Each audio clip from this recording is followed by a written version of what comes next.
Petristas.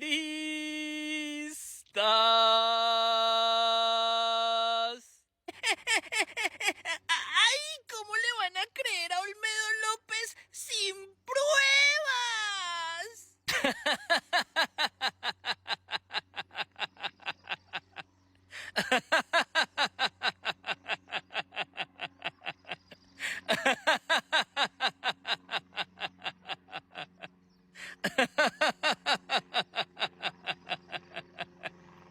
¡Ay, cositas brutas! Porque ustedes lo pidieron y a mí me encanta refregarles en la cara lo atembados, atolondrados, idiotas e imbéciles que son.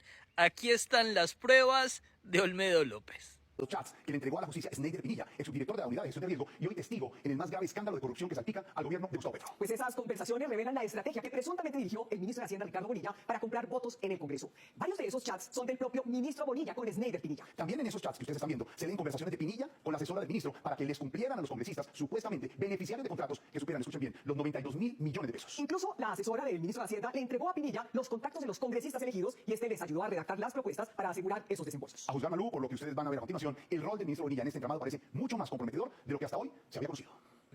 Sneider Pinilla Álvarez, protagonista del escándalo de corrupción en la Unidad de Gestión de Riesgo, le entregó a la justicia las pruebas que, según él, salpican al ministro de Hacienda, Ricardo Bonilla, y a 5 congresistas y un excongresista en una presunta operación de compraventa de apoyos políticos del gobierno a cambio de contratos públicos.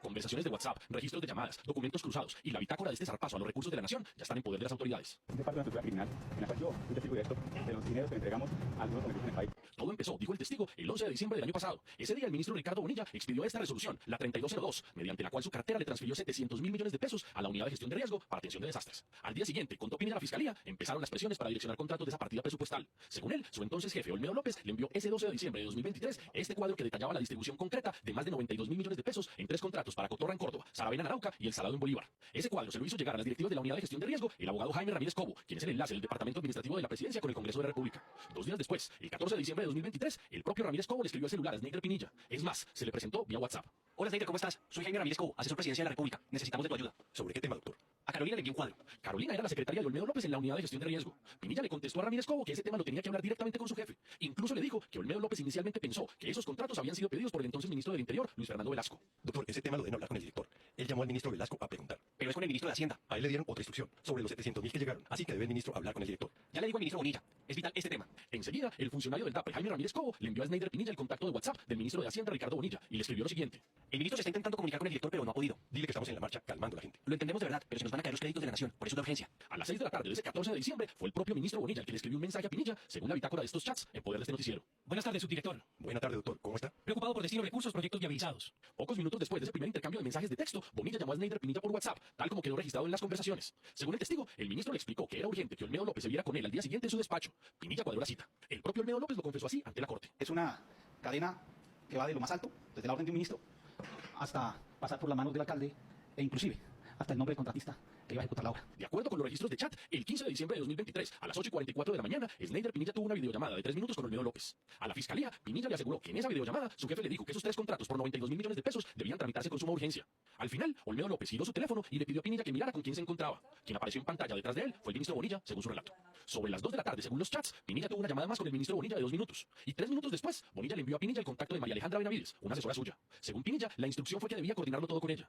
Todo lo que Olmedo López ha confesado acerca de la corrupción, los robos y cómo el guerrillero Petro está financiando con dinero público al ELN lo tiene debidamente documentado. Tiene chats, audios, videos, todo. Todo lo que está diciendo tiene pruebas y estas pruebas ya están en manos de la justicia. Olmedo López, con pruebas en mano, está mostrando cómo el exconvicto guerrillero, presunto ampón y criminal mitómano, enfermo mental, antisemita, fracasado, perdedor, ignorante, amante de los trans, engañabobos de Gustavo Petro, le da órdenes a sus corruptos ministros, a su grupo delincuencial organizado de ministros, para que se roben el dinero y así invertirlo en congresistas para que le ayuden a pasar sus reformas. Con todas estas pruebas no hay duda alguna de que el líder de esta organización criminal, de esta banda criminal organizada, está en la casa de Nariño. De hecho, las pruebas que se iban a recolectar en la casa de Nariño desaparecieron misteriosamente. Sí, ya se pueden imaginar al inquilino de la casa de Nariño a medianoche con un destornillador desvalijando los computadores de los corruptos que él mismo nombró para que no lo hundan más en esos escándalos de corrupción que ya lo tienen aquí, ya le tapan el cuello, la nariz, los ojos. Porque a estas alturas hay que ser muy atolondrado, agüevado, estúpido y apelotardado para creer que simplemente un día un grupo de ministros y de altos funcionarios se les ocurrió la idea de robarse la plata del Estado colombiano para financiar al ELN, para sacar adelante reformas de Gustavo Petro y no quedarse con nada a cambio, simplemente por ayudarle al presidente sin que él se diera cuenta. ¿Cómo no?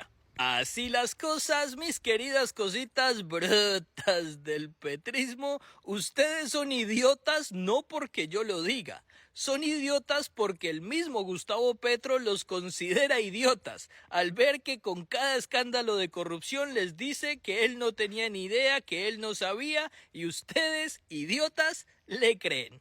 ¡Felicitaciones, petristas!